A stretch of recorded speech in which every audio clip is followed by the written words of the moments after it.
നിങ്ങളുടെ ഫേവറേറ്റ് സീരിയലുകൾ ടിവിയിൽ വരുന്നതിന് മുൻപേ സൺ നെക്സ്റ്റ് ആപ്പിൽ കാണാം. ഇനി എല്ലാവർക്കും മുൻപേ കാണൂ. ഇപ്പോൾ തന്നെ സൺ നെക്സ്റ്റ് ആപ്പ് ഡൗൺലോഡ് ചെയ്ത് സബ്സ്ക്രൈബ് ചെയ്യൂ.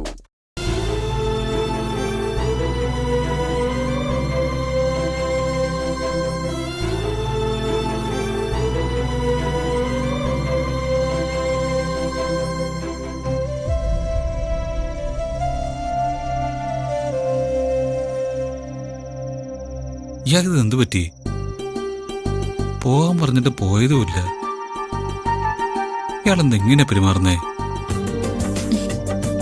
ഞാൻ എന്താ ഇങ്ങനെ പെരുമാറുന്നെന്ന് ചിന്തിക്കാവൂ. ആ ചിന്തിക്കട്ടെ, അങ്ങനെ വിട്ടാ പറ്റില്ലല്ലോ.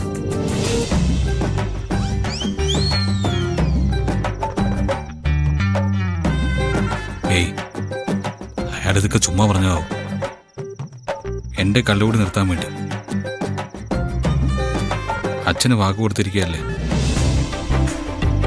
ഇത് സാറിന് കൊടുത്ത വാക്കുകൊണ്ടൊന്നുമല്ല, ഇതെനിക്ക് വേണ്ടിയാ. ആരുമില്ലാതെ കരളൊരുക്കി ചാവാൻ ഇനി ഞാൻ സമ്മതിക്കില്ല. ഇനി ഞാൻ നിർത്തിക്കും. ആ പോട്ടെ, ഇന്നത്തെ ഒരു ദിവസം കൂടി അയക്ക് വേണ്ടി വിട്ടുകളയാം. പാവം. സത്യത്തിൽ എന്തൊരു പാവ. ആരുടെയെങ്കിലും സങ്കടം കേട്ടാ മനസ്സലിയും, അവരുടെ കൂടെ വേദനിക്കും. അതൊക്കെ വളർന്ന സാഹചര്യത്തിൽ നിന്നും കിട്ടാവുന്ന ഗുണങ്ങളാണ്. അതിന്റെ അർത്ഥം സാറിന് നന്നായിട്ട് തന്നെ വളർത്തിയെന്നല്ലേ? സത്യ, ഏത് സാറിന്റെ ഗുണങ്ങളൊക്കെ സൂര്യ സാറിനും കിട്ടിയിട്ടുണ്ട്.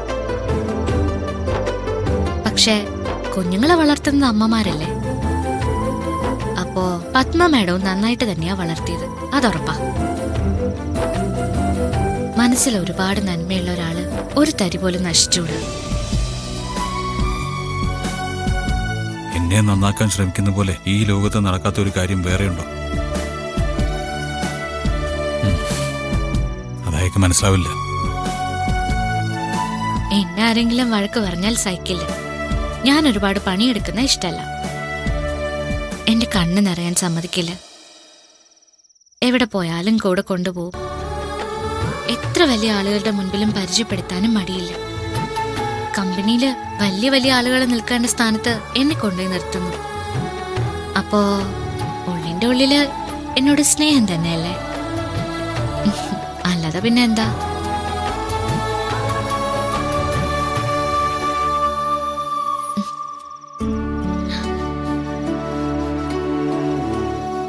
വഴിതെറ്റി നടന്ന ഒരു കുട്ടിയാ. പതുക്കെ പതുക്കെ നന്നാക്കി എടുക്കണം. കുതറും, കുഴപ്പമുണ്ടാക്കും. പക്ഷെ എന്നാലും പിടിച്ചു നിർത്തണം. എന്നിട്ട് ഒരു ദിവസം യതി സാറിനോട് പറയണം, സാറ് പറഞ്ഞതുപോലെ ഇതാ നിൽക്കുന്നു സാറിന്റെ നല്ലവനായ മോനെന്ന്.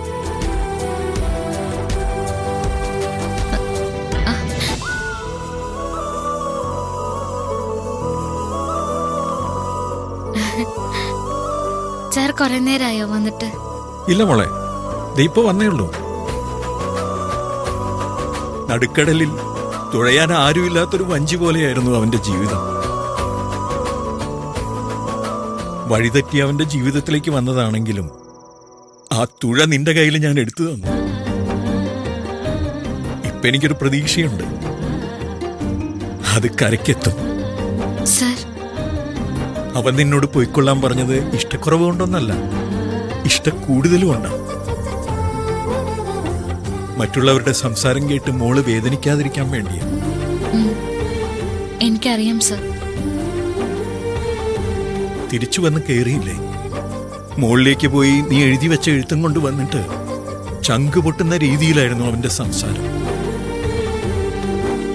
ജീവിതത്തിലെ അവസാനത്തെ പ്രതീക്ഷയും നശിച്ച പോലെ. എനിക്ക് ഉറപ്പാ മോളെ, അവൻ നിന്നെ ആത്മാർത്ഥമായിട്ട് സ്നേഹിക്കുന്നുണ്ട്. നീയില്ലാതെ അവന് ജീവിക്കാൻ പറ്റില്ല. എന്നും മോൾ അവന്റെ കൂടെ ഉണ്ടാവും. ഇവിടെ നടന്ന ബഹളങ്ങളും പൊട്ടിത്തെറികളും ഒന്നും നിങ്ങളുടെ ജീവിതത്തെ ബാധിക്കരുത്. ഞാൻ സൂര്യ സാറിന്റെ കൂട്ടത്തിൽ തന്നെ ഉണ്ടാവും. എനിക്ക് ഇനി അങ്ങനെ പോകാൻ പറ്റില്ല. എന്റെ ജീവിതം ഇത് തന്നെയാ സർ. ഞാൻ 1000 പ്രാവശ്യം മനസ്സിനോട് ചോദിച്ചിട്ടും ഒരുത്തരം എനിക്ക് കിട്ടുന്നില്ല. ഇനി ഞാൻ പോകുന്നില്ല.